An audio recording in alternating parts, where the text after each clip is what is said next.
Your exclusive home of Utah Jazz basketball is right here on 97.5, the KSL Sports Zone. Markkanen sets a pick. Collier veers to his right. 4 seconds. Hands to Key. 3. Good! Keyonte George with 0.8 seconds left. Keyonte George with a kill shot. But I think the biggest testament to Lowry is, like, he was empowering me the whole time down the stretch. Like, he passing me the ball back. He, like the three I had on Vucevic, like, he threw the ball back. It was like, go at him. I'm like, all right. Like, if I had 40, I'll tell you to swing me the ball. But, like, just to get that moment and for Zay to obviously trust me to make the shot. And obviously I'll go back home and watch the video. But, I mean, it was just great to hear our crowd scream and yell and get back in the win column, honestly. You're locked into JJ and Alex on 97.5, the KSL Sports Zone. Oh, this feels right coming back to talking to Tim LaComb. It's a little bit of classic rock jam, dude. He is Tim LaComb, pre-half and post-game. You hear him with Jake Scott every day on the Jazz broadcasts. And he, of course, dipping in with us today. Joining us on the program, he is Tim LaComb. Tim, what's going on, man? What's going on, man? It's been a minute. I know. We miss talking to you all the time. But listen, I get to dip in on the way out of the studio when you guys kick things off on Jazz coverage, and having watched a few of the games in person and then listening to quite a bit of them as well, this seems like a lot of fun that we shouldn't necessarily be having right now, and it's a great spot to be in. It really is. But, with it comes always angst. We can't just enjoy. And which I think has been the theme of your show today, right? I heard the early parts. There was some grumpiness going on. Yeah, look, we have all sorts of reasons to be cynical, but this Jazz might not necessarily be one of them right now. Yeah, I mean, really, I think we're seeing some pretty great things. I think the story of the year up until last week has been pretty much a runaway, and that's kind of the ascension of Keyonte George and the way that he's approaching the game. And, it's so awesome because I think it really speaks to human nature. Like we're not immediately great at everything, around our job. It's things that you've got to kind of work your way into. And I think his time spent in the off season really leaning into what it is that's going to keep him in this league for a long, long time. He had to make some adjustments, and I just, I sit and watch it every night. I see his effort. I see, how focused and locked in he is. And it really is, to me, such a cool story. And then Lowry, of course, last week did what he did, which was just phenomenal. And that game against the Bulls on Sunday might have been the most exciting, fun, kind of crazy game that we've had in a while, So, I think things are great in Jazzland. There's more stuff, but I'll let you guys talk a little bit too. Well, let's dig into Keyonte a little bit deeper. You nailed it there. I think Keyonte George is the story of the year for the Jazz so far because we knew Lowry was an all-star. We know what Lowry is.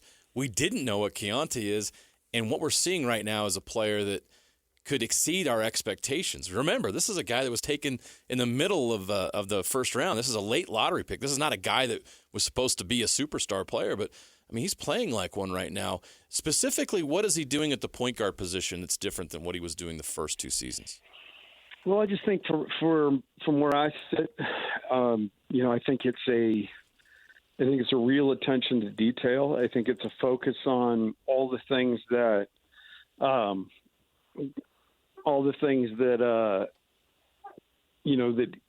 that a point guard's supposed to kind of be locked into. And I think it's hard to be young and thrown into a position. I think it was well populated. He was not, he had never really played the point. So with anything you're learning, there's going to be growing pains. My wife can attest because my guitar playing was not very good early. And, thus a lot of loud, clunky noises. Sometimes loud, clunky noises on the basketball court are turnovers, and, know-how's a lot in this game. So having a mindset and understanding of what needs to happen out there, when you can have that translate from coach to player and have it what seems like so seamless this year, I think that's a great thing.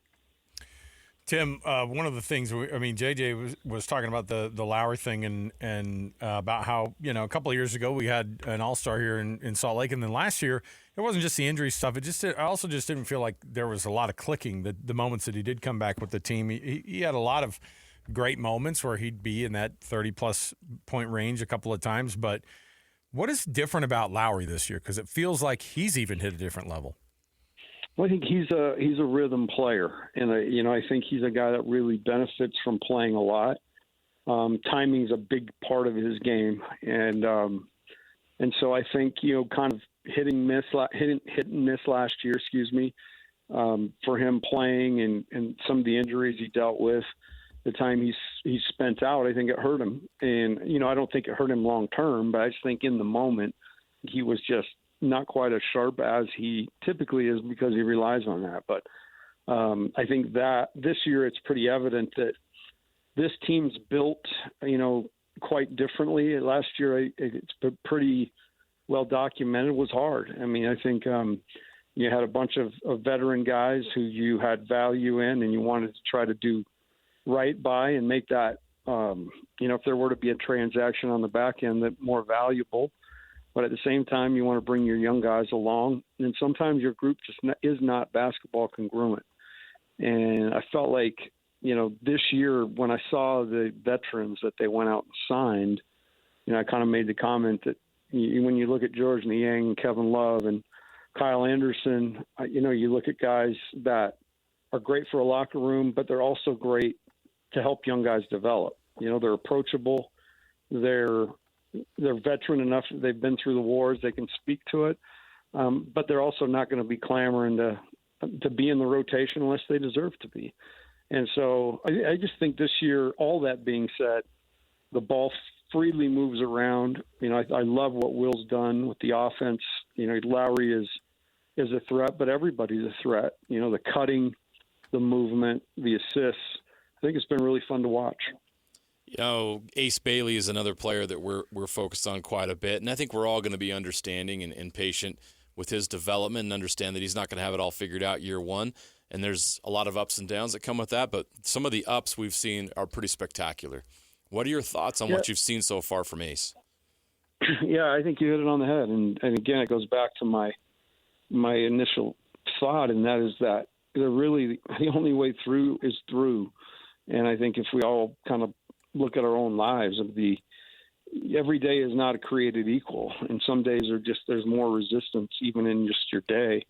And then you've got the whole context of trying to go out and play. You really rely on your teammates.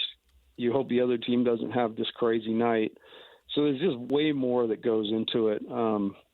And I think that, for me, it's, I think you take Ace into consideration.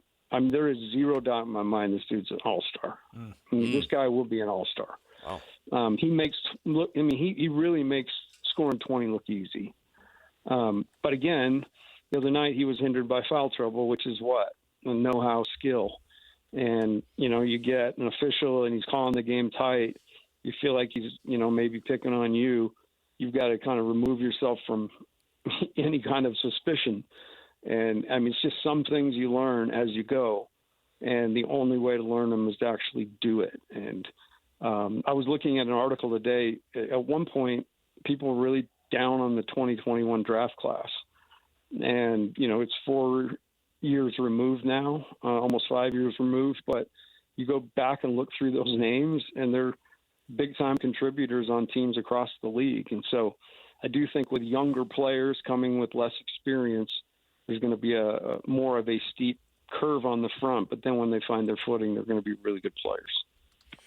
Well, let's talk a little bit more about some of these other guys. When you see a guy like Ace Bailey, we've seen a couple flashes here and there, a couple 20-point games, and the rawness of like a little bit of the lack of defense, and then just like some of the things where other pros sniff out the guy who doesn't have those things that are just the little things, the turnovers and stuff like that. And you can rattle a rookie, I think, like Ace Bailey a little bit early in their career.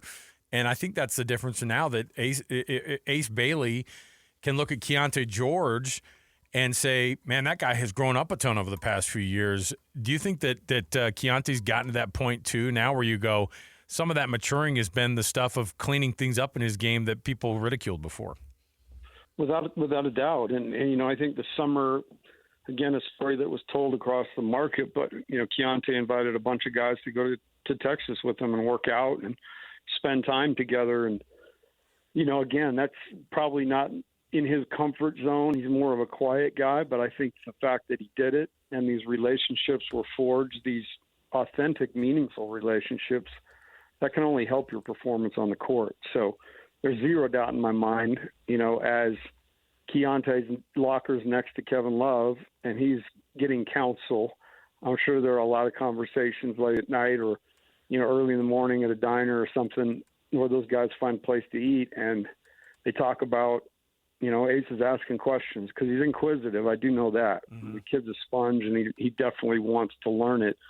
Problem is you can't fast track that. There's a period, and I think it's why Coach Hardy says that development is not linear.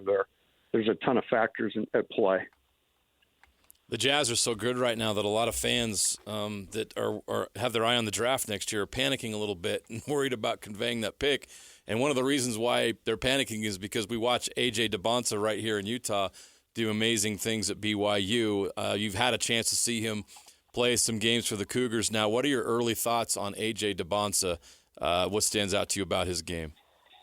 Well, I think first and foremost, the kid can score at every level. And it's like Hurdley said over the weekend, he's not sure that level of shot making, really can be found in anywhere else like that in the NCAA. So I think that's a great compliment, and there's zero doubt the kid can really score. What I've really been impressed with, though, is how he's kind of had to bow his neck in situations when it hasn't been going his way. And, we mentioned Keyonte's name, and, the first year coming off the bench and doing all that, it's so hard because these guys they're proud. They've been the best player in their area forever. And, you learn that you got to give a little bit back. And I see that with Ace. I see the other night his competitiveness in the second half, the way he stayed composed against a team that was really built that night and hell-bent on stopping him. I think you got to really look at that hard, and so those are the things that impressed me. I obviously loved watching his tape and everything coming into this year. I wondered, and when it gets tough, how will he respond? And I think early in the year, against that team at UConn, the response was pretty loud, and it definitely got my attention. In a weird way, Tim, like we get so caught up at following these teams, and it's hard not to do the game-by-game basis. I would think it'd be especially for you guys, although you and Jake do a good job of kind of being a little bit more 30,000-foot view because it would be hard to cover the games for 82 every night be up and down with them. We're kind of, watching this happen with the hockey club a little bit or with the hockey team because people are like, man, oh, they stunk tonight. I suddenly hate them.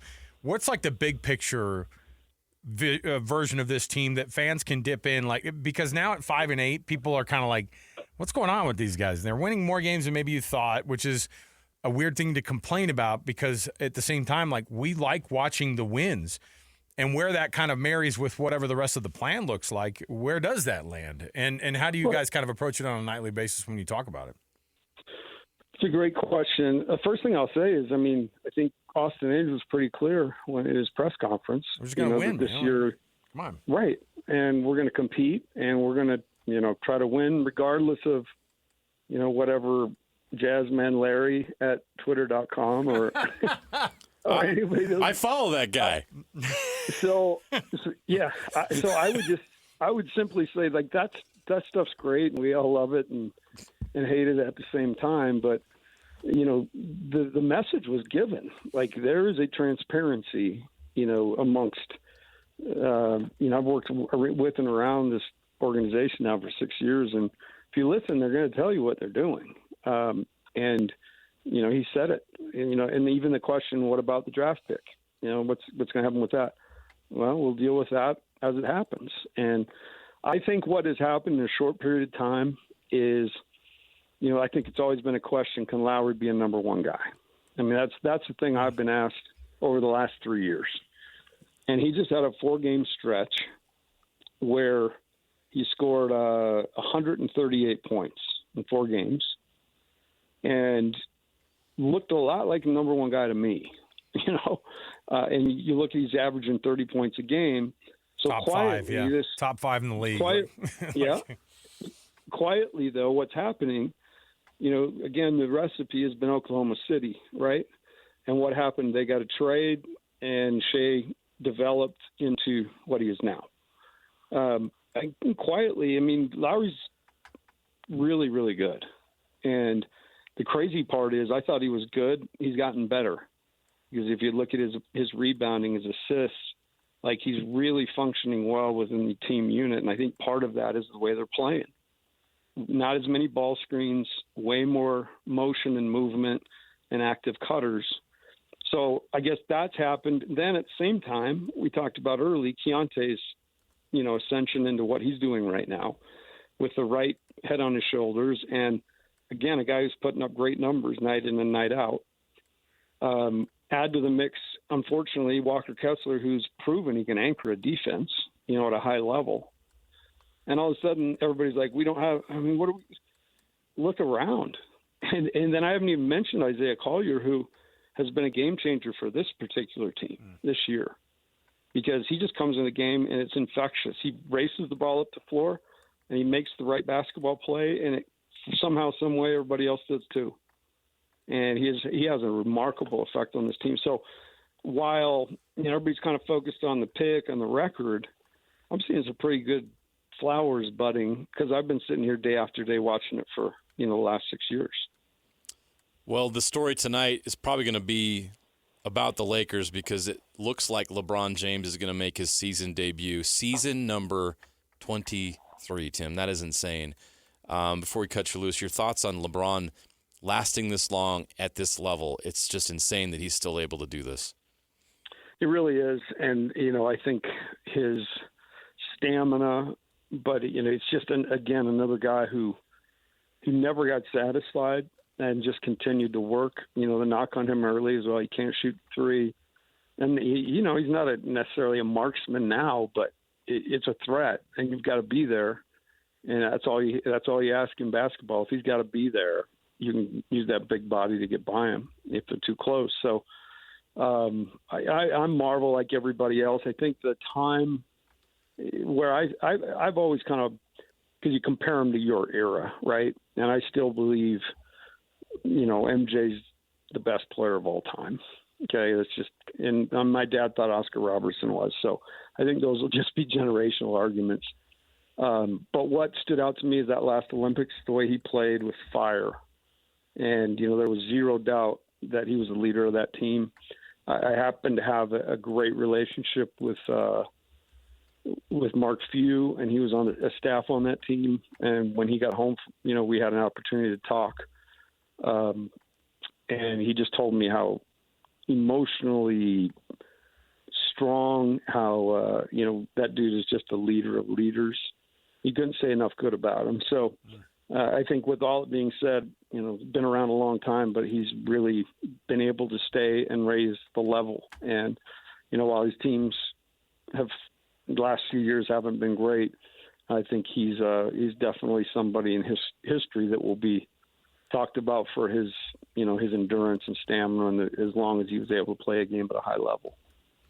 Well, it's a late one tonight because it's in Los Angeles, as we mentioned, with the 10-4 Lakers. It's going to be an 8:30 tip-off. Tim and Jake Scott do a phenomenal job pre-half and post. Tim LaComb, he's our dude, and we appreciate him coming on the program.